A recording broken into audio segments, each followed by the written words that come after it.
Hopefully, it goes good today. So Josh and I have been talking about this sermon most of the week.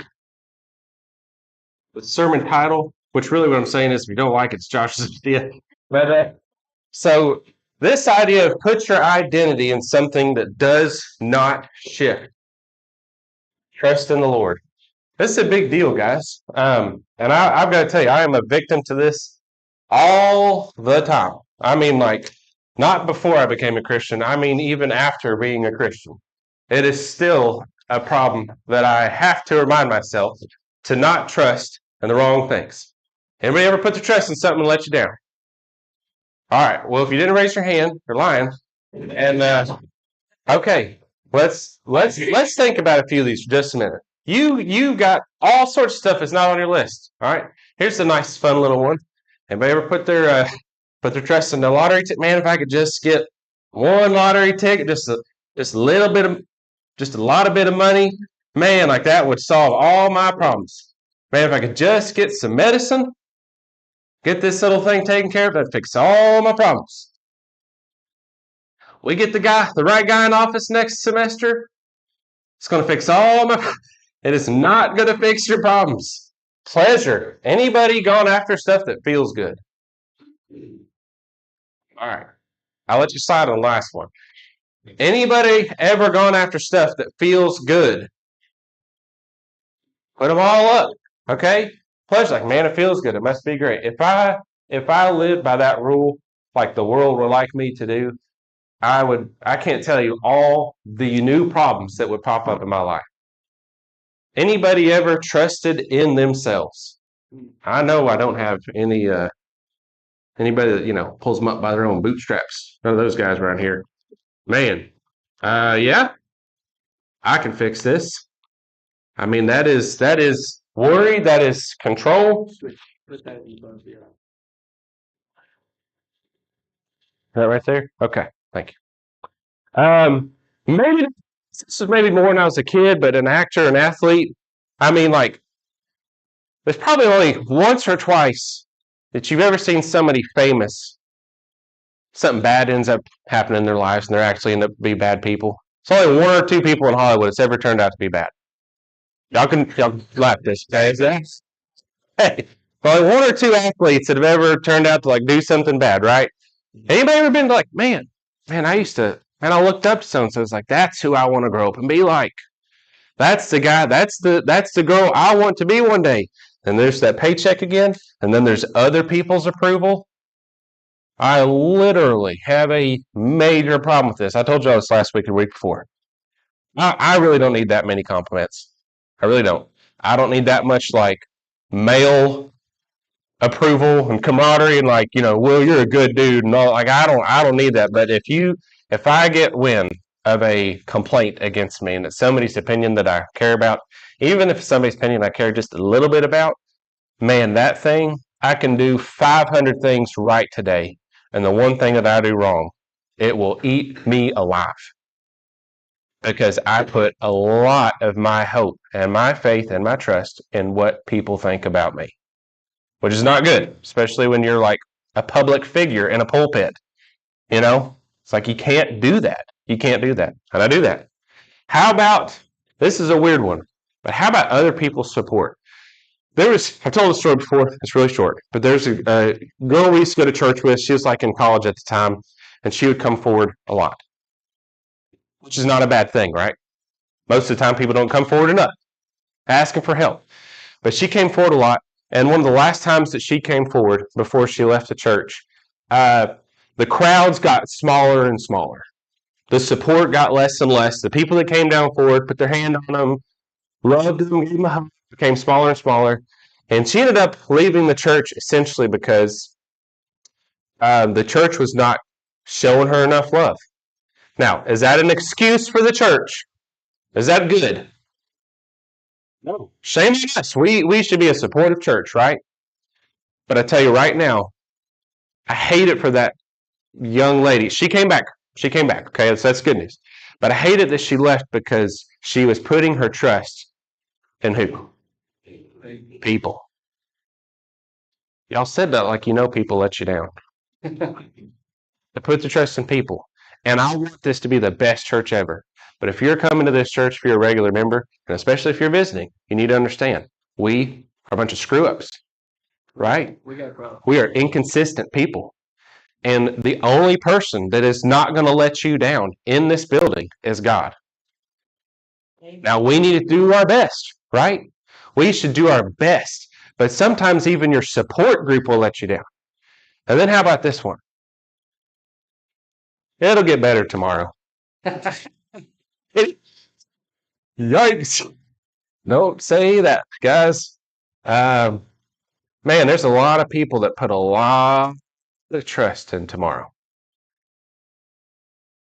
And number one, you just don't even know that it's going to be there. Okay, those are Jesus' words. But number two, even when it does get here, it may not be that much better. So, have you all ever had something that's your identity, like who you are, my happiness, my mood, everything is dependent on like something or some person, and it's disappointed you. It happens all the time for me. So I want us to look at a couple. This one's pretty cool. If y'all never seen this picture, so this is 1923 Germany. I don't know if y'all knew about this or not. The inflammation had hit the Germans so bad that like their dollar literally turned into like nothing. Y'all understand, like a $100 bill versus a $1 bill. In terms of the paper, one's not more valuable, right? It's just paper. We give it a value. So it can lose its value. Anybody gotten fast food recently? Like, there is no such thing as a dollar menu anymore. You know, like you literally could do stuff with a dollar a while ago. You can't. So in 1923, the dollar literally became so useless. I mean, I don't know how much money that was supposed to represent 100 years ago, but probably a substantial amount of money. Like that could be $100,000, right?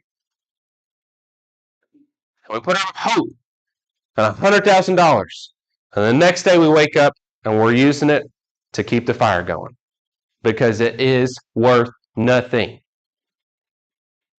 Y'all ever heard of stock markets and what do they do sometimes?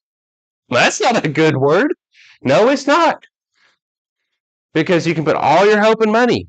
And James says, chapter 4, 13 and 14. Come now, the person that says, today, tomorrow, here's what we're going to do. We're going to go to such and such a city. We're going to spend a year there. We're going to engage in business and make a profit. I know what I'm going to do. I'm going to go to college. I'm going to get my degree. I'm going to get out and I want to make bukus of money. Well, there's a lot of people that say that. Yet you don't know what your life will be like tomorrow. You're just a vapor that appears for a little while and then vanishes away. Nobody in their right mind, if you're like setting up a landing zone for a helicopter and they're like, hey, just mark it with vapor. When we see the vapor, we'll know where to land. Why would you mark something with a vapor? Because what happens to vapor, guys? Unless you're looking at the exact second that you need to, you don't see it. And James says, God says, your life is about as dependable and it's about as long as a vapor. It's just not that long in the grand scheme of things. When I think about like, we came here when Calvin was born, man, that feels like yesterday. How old was Calvin? I don't know. How old is Calvin? Okay, Calvin's 8, guys. Calvin's 8. Like 8 years? Sheesh. He is halfway to getting his driver's license. Liam is halfway to moving out of the house. What? We're just not prepared. Well, they're not ready. Holy cow. Where's time gone? One of the best quotes, seriously, one of the best quotes I ever needed to hear as a parent. Y'all know this one, but it's like, the years are long. Wait, no, that's wrong. I already said it wrong. Is that it? The days are long. That's it. The days are long, but the years are short. Is that it? Like, amen to that. Every day, like, is it bedtime yet? Please, get the sleep gummies. Woo! But man, it is flying by. Like, life is short, and when we put our hope in, it'll be better. It'll be better tomorrow because I'm going to go make some money, and money's going to fix it. And guys, I know people that have some money. And it ain't us, right? I know some people that have some money. And for some reason, money doesn't always make you happy. All right, here's another one. Tomorrow. This is what I was referencing earlier. Listen to this. There's this guy who's he's got some money. He's got some stuff.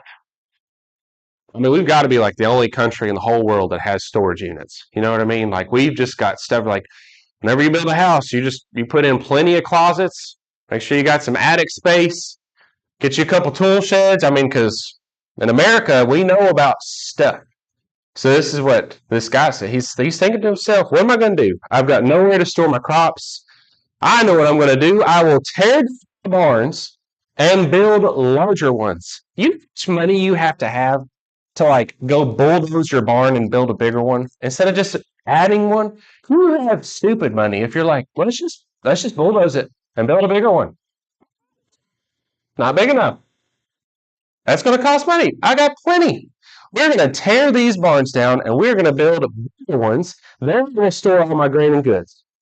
And I will say to my soul, this is what he's going to think to himself once he's done this. Soul, you have ample goods laid for many years. Relax, eat, drink, be merry.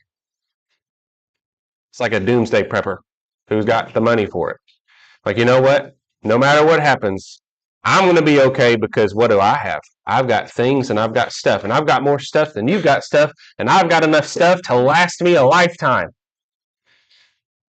You know what God says? But then God says to him, "Fool, this night your soul is required of you, and the things you have prepared, whose will they be?"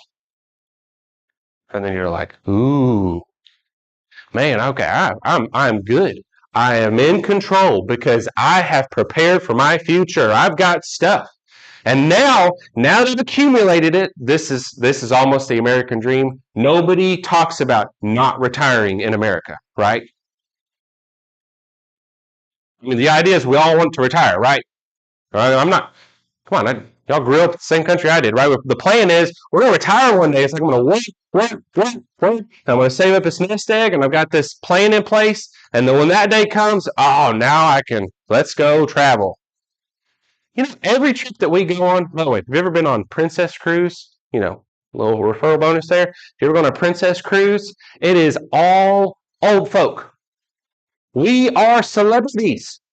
They see us and they're like, "Oh, wow, there's no wrinkles." Like, I know. Read them and weep. We go on these cruises. We went on an excursion back in when we went to Mexico, and we did zip lining.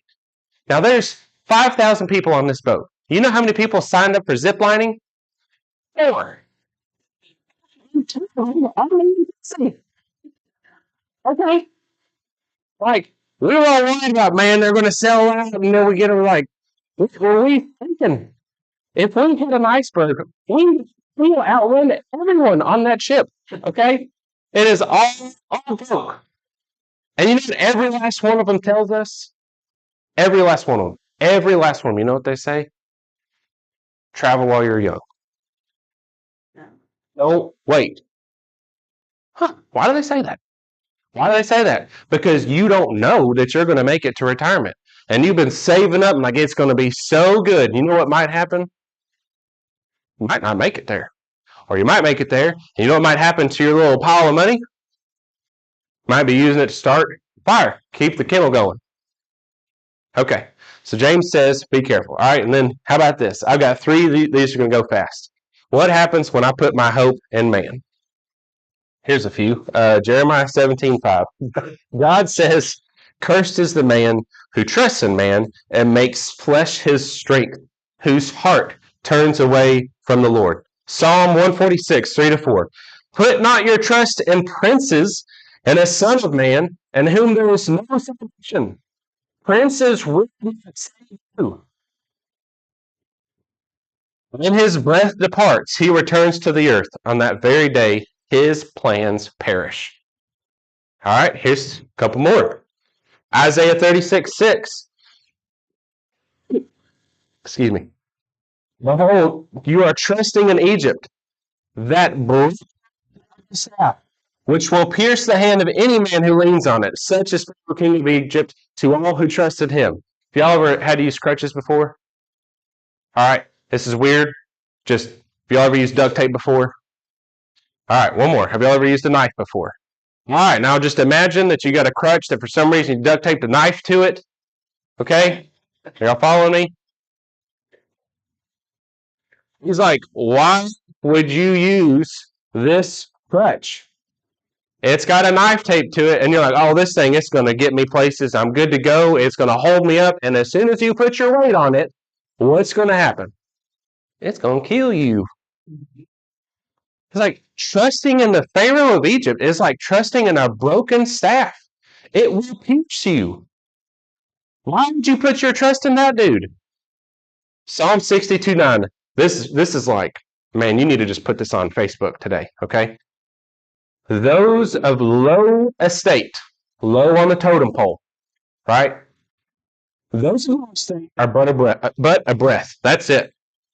How significant is a breath? That's not much. And then listen to this. Those of high estate are a delusion. Anybody ever seen somebody who like they are elevated in their brain? They're like, man, I am so amazing. Listen to this. The low people, they're like a breath. And the high people, you know what they're like? Delusional. And then he says, in the balances, listen to this, in the balances, like a scale of justice, those high people, where do they think they are? In the balances, yeah, they go up. They go up all right, but what does it say? They are all together. When you weigh it out and they think that they're higher, they weigh less than a breath. What a play on words. The people that think that they are exalted aren't even as high as the people who are actually humbled.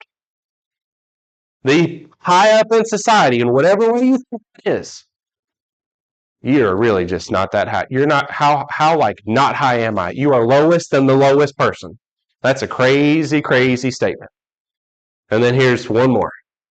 Isaiah 30, 1 through 7. Well, it's not all of 1 through 7. But anyway, this is God talking. Oh, stubborn children. Man, y'all ever said that? I know Mom and Dad said this a few times.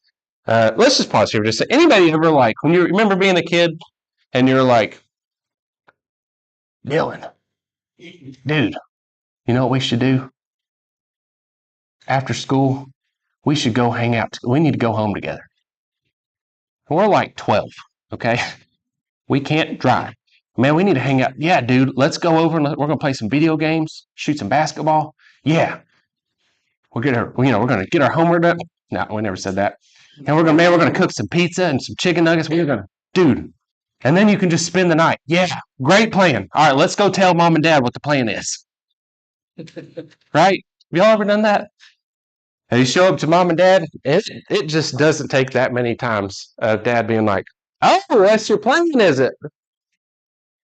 Okay, I'll tell Kentucky Farm Bureau we're going to put insurance in your name now. I'll go ahead and let the courthouse know you're coming to get your license.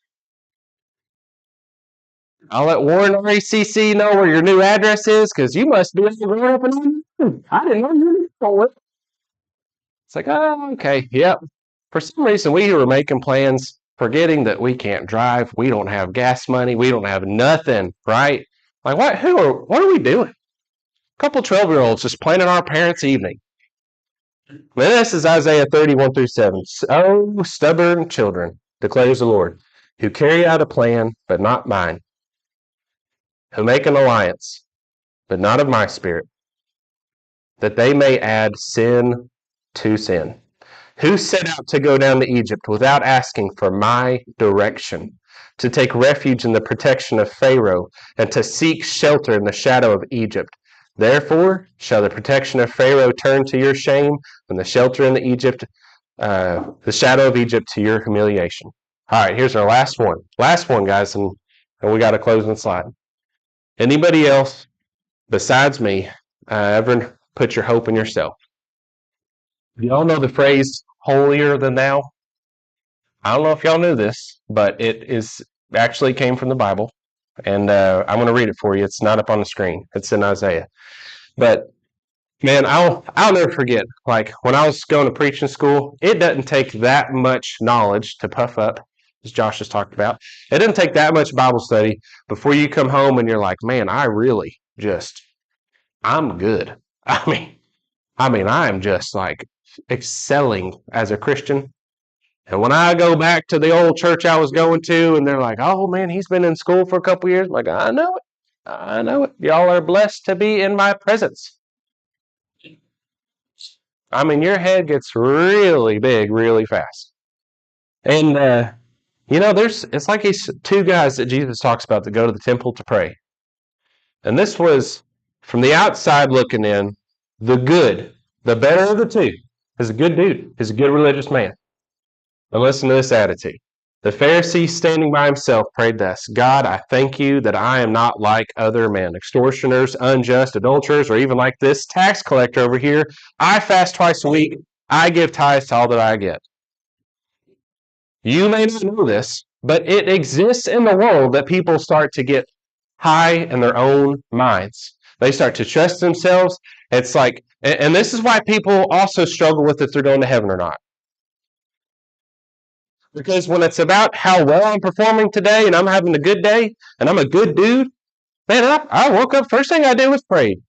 Shoot, I am going to heaven. You know what happens tomorrow when I don't wake up and pray? You know what happens tomorrow when I do stupid, like, I don't know, did y'all read these? Like, you know what happens tomorrow when I start gossiping and judging people, when I'm not building my faith, when I'm stupid with my money, when I lose my anger and my self-control, when I'm not forgiving, when I start to just lust after people? What happens to my feelings about going to heaven? Now it starts to tank because I've put my trust in who? Me. And it's up to my performance. Good days, we're good. Bad days, we're bad. And this guy's like, man, I'm doing so good. You get to this. He's like, I ain't even going into the doors of the church building. I can't even go in there. I don't even feel worthy to look up to heaven. And you know how long the scribes and Pharisees' prayers were? Y'all see the church, you just go on and on and on. You're like, okay, we get it. You got a lot of stuff to talk about. And you know what this guy's prayer is? Listen how long this is. God, be merciful to me, a sinner. Amen. What? How do you think he feels about himself? He's like, I screw up so much. And you know who Jesus says is the better man? Is the one with the broken heart. It's not the guy who is performing better. You know who he says can go home and sleep good tonight? Not the religious dude, the bad dude. So listen to this. Back in Isaiah 65, 1 through 5, this is crazy. As I did not know that that's where this phrase comes from. Holier than thou. It comes at the end. Listen to this. I permitted myself to be sought. This is God talking. I permitted myself to be sought by those who did not ask for me. I permitted myself to be found by those who do not seek me. I said, here am I, to a nation which did not call on my name. Okay, are y'all listening? Are y'all understand what God is saying? I'm like, I'm right here. I'm right here. And what were people saying? I don't care.